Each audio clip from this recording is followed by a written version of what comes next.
Greetings in the precious name of Jesus Christ. यीशु मसीह के कीमती नाम में मैं आप सबका अभिवादन करता हूँ। Welcome to this Hindi Bible study of Benson Ministries. मैं आप सभी का इस हिंदी बाइबल स्टडी जो इवेंशन मिनिस्ट्री की तरफ से आप सबका स्वागत करती हूँ। For today's Bible study, let us turn to the Gospel according to St. Matthew, chapter 17, 1 to 13. और आज की बाइबल स्टडी के लिए हम देखेंगे मत्ती रचित सुसमाचार उसका 17 अध्याय उसका 1 से 13 वचन। First two verses are, and after 6 days, Jesus took with him Peter and James and John, his brother, and brought them up to a high mountain privately. And he was transfigured before them, and his face shone like the sun, and his garments became as white as the light. 6 दिन के बाद यीशु ने पतरस और याकूब और उसके भाई यूहन्ना को साथ लिया और उन्हें एकांत में किसी ऊंचे पहाड़ पर ले गए। वहां उनके सामने उनका रूपांतरण हुआ और उसका मुंह सूर्य के समान चमका और उसका वस्त्र ज्योति के समान उजला हो गया। This incident took place on Mount Hermon. और ये जो इंसिडेंट था, ये हुआ, ये जो हार्मोन का जो पहाड़ था वहां पे हुआ। The Lord's transfiguration occurred 6 days after the revelations. और जो ये प्रकाशन जो हुआ वो 6 दिन के पहले जो प्रकाशन हुआ उससे पहले ही प्रभु का ये रूपांतरण हुआ। Jesus gave revelations concerning Christ and the church. और यीशु मसीह ने मसीही और उनके विश्वासी उनके चर्च के विषय में जो रिवेलेशन दिया उससे पहले। Verse 3, and behold, Moses and Elijah appeared to them, conversing with him. और मूसा और एलिया उसके साथ बातें करते हुए उन्हें दिखाई दिए। Moses died and God hid his body. और मूसा जो है वो मर गया था। God hid his body. Elijah was taken by God into heaven. और एलिया जो था वो प्रभु के द्वारा स्वर्ग में उठा लिया गया था। God purposely did these two things that Moses and Elijah might appear with Christ on the Mount of his Transfiguration. और खुदा ने ये जो है वो जानबूझकर ऐसा किया था, पर्पसली ऐसा किया था ताकि मूसा और एलिया जो है वो खुदा के यीशु मसीह का जो रूपांतरण था उस टाइम पे वो दिखाई दे।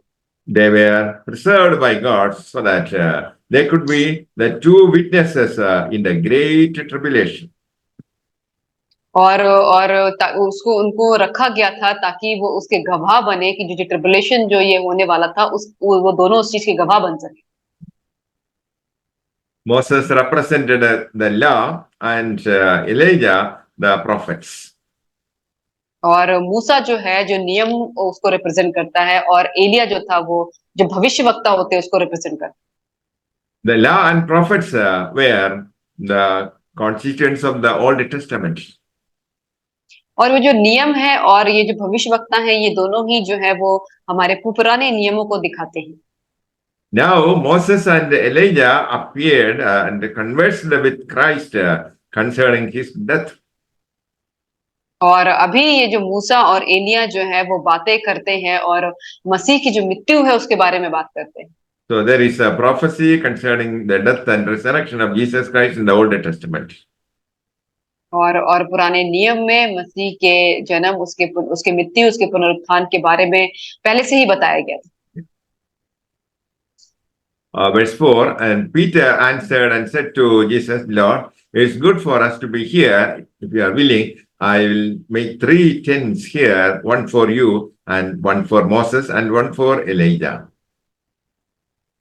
इस पर पतरस ने यीशु से कहा, हे प्रभु, हमारा यहाँ रहना अच्छा है। यदि तेरी इच्छा हो तो मैं यहाँ 3 मंडप बनाऊं, एक तेरे लिए, एक मूसा के लिए और एलिया के लिए। Verse 5. While he was still speaking, behold, a bright cloud overshadowed them. And behold, a voice out of the cloud saying, This is my son, the beloved, in whom I have found my delight. Hear him. वह बोल ही रहा था कि एक उजले बादल ने उन्हें छा लिया और उस बादल में से यह शब्द निकला, यह मेरा प्रिय पुत्र है जिससे मैं प्रसन्न हूँ, इसकी सुनो। This declaration of the Father was first spoken after Christ rising from the baptism. और ये जो प्रोक्लेमेशन ये जो हुआ, वो जो खुदा के पुनरुत्थान से पहले ये चीज को दर्शाया गया, ये जो चीजें बोली गई। That also signified his resurrection from the dead. और ये और भी दिखाता है कि उसका जो मृत्यु के साथ उसका जो पुनरुत्थान हुआ उसको ये दर्शाता है। This was the second time the Father made this declaration. और ये जो पिता ने ये दूसरी बार इस डिक्लेरेशन को बोला। It's about the transfiguration which prefigures the coming kingdom. और ये जो है वे रूपांतरण था जो आने वाले किंगडम के बारे में, आने वाले राज्य के बारे में बताना। In God's economy, after Christ came, we should hear Him. और जब खुदा का जब राज्य है तो हमें जो है जब मसीह आया तो हमें मसीह की बातें सुननी है। We should no longer hear the law or the prophets. और हमें जो है कि अब जो नियम है और जो भविष्यवक्ता है उनके बारे में नहीं, उनके बारे में नहीं सोचना है। Because the law and the prophets were fulfilled in and by Christ. और क्योंकि जो नियम है और वो जो भविष्यवाणियां हैं वो मसीह में ही पूरी हो गई है। Verse 8, and when they lifted up their eye, they saw no one except Jesus himself alone. और जब उन्होंने अपनी आंखें उठाई और यीशु को छोड़ और किसी और को ना देखा। Verse 9, and as they were coming down from the mountain, Jesus commanded them, saying, tell the mission to no one until the Son of Man is raised from the dead. जब वे पहाड़ से उतर रहे थे तब यीशु ने उन्हें आज्ञा दी, जब तक मनुष्य का पुत्र मरे हुए में से ना जी उठे तब तक जो कुछ तुमने देखा है किसी से ना कहना। The law and the prophets were shadows. और जो ये नियम और जो भविष्यवक्ता थे वो एक परछाई थी, छाया थी। And prophecies not the reality. और जो भविष्यवाणियां थी वो एक सच्चाई नहीं थी। The reality is Christ. और क्योंकि जो सच्चाई है वो मसीह है। Now that Christ is here, the shadows and prophecies are no longer needed. और जब मसीह यहाँ पे है तो वो जो नियम है जो भविष्यवाणियां हैं उसकी कोई जरूरत नहीं है। Verse 10, and the disciples asked him, saying, why then do the scribes say that Elijah must come first? और इस पर उसके चेलों ने उससे पूछा, फिर शास्त्री क्यों कहते हैं कि एलिया का पहले आना आवश्यक है? Verse 11, and he answered and said, Elijah indeed is coming and will restore all things. और उसने उत्तर दिया, एलिया अवश्य आएगा और सब कुछ सुधारेगा। This will be fulfilled at the time of the great tribulation. और ये जो है वो उस समय पे जब वो जो ट्रिबुलेशन जो होगा, वो दिन जब होंगे तब वो पूरा होगा। Elijah will be one of the two witnesses as prophesied in Malachi. और जो मलाकी की किताब में जो भविष्यवाणी की गई तो एलिया जो है उन दो भविष्यवक्ताओं में से एक है। Verse 12, but I said to you that Elijah has already come, and they did not recognize him, but did with him the things they wished.